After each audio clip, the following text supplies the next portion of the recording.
autre stratégie de Jézabel. J'aimerais que vous qui êtes là, parlez du Dieu que je vous enseigne. Mais ne commencez pas à faire de celui qui vous parle de Dieu un Dieu. Il y a des gens qui seront là. Parlez de vous comme un homme Dieu, un homme mystère. Vous ne savez pas. Ils sont en train de s'aimer en vous une sémence d'orgueil. Mais le travail qu'ils font, c'est pour vous tuer. Et ça aussi c'est une stratégie de Jézabel. Vous allez vous rendre compte que chaque serviteur va avoir quelqu'un à ses côtés qui parle de lui. Vous voulez Dieu avec son oin, l'homme mystère, l'homme à la langue grillée, l'homme à la bouche brisée, je ne sais pas quoi. Bien aimé, faites attention parce que Jézabel est là pour t'abattre. Il peut tuer un serviteur et réveiller un opposant à Dieu. C'est pourquoi vous allez vous rendre compte. Il y a même des endroits où il est strictement interdit de commencer à parler de Dieu sans pour autant parler des dadis. Lorsque on veut parler, on veut donner un témoignage, c'est seulement le Dieu de papa. C'est le Dieu de papa. Ce n'est plus que Dieu m'a guéri. C'est papa qui m'a guéri. Il a prié pour moi, j'ai été guéri. Au fur et à mesure, on met Dieu de côté et on commence à élever l'homme.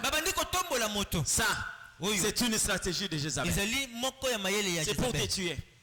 Vous savez quoi? C'est Jézabel là aussi qui a opéré au temps de David. Je vous le dis.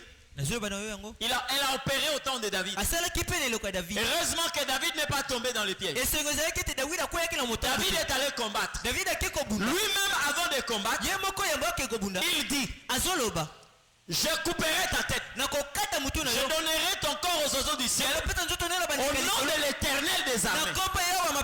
Donc tu as insulté l'armée. Donc David confirme que ce n'est pas lui, c'est par l'Éternel qu'il va renverser Goliath. Et quand Goliath est tombé, les femmes ont commencé à chanter. David a tué 10 000. Goliath a tué, plutôt, Saül a tué 1000. Qui leur a donné cette inspiration? Heureusement que David ne s'est pas accroché à ses femmes. Parce qu'elle pouvait susciter la colère de Dieu sur David.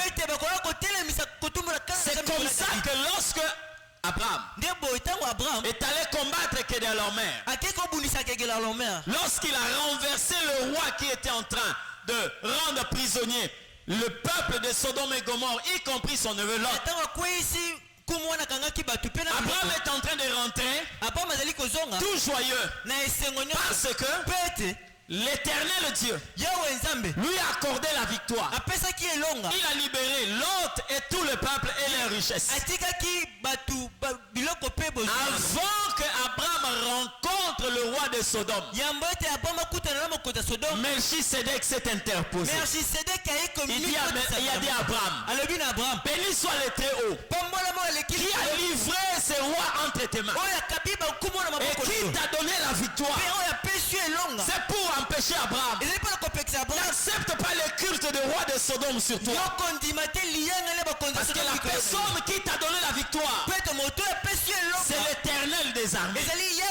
Et Jézabel peut aujourd'hui présenter un docteur Amos sans parler de Dieu. Vous comprenez ce que je dis? Et il fait ça pour te tuer. Toi tu crois qu'il est en train de t'élever? Non. Il va commencer à te vanter. C'est pour te vantrer. Vous comprenez ce que je dis? Faites attention. La stratégie de cet homme, de ce système, Jézabel, l'église doit veiller. L'église doit ouvrir les yeux.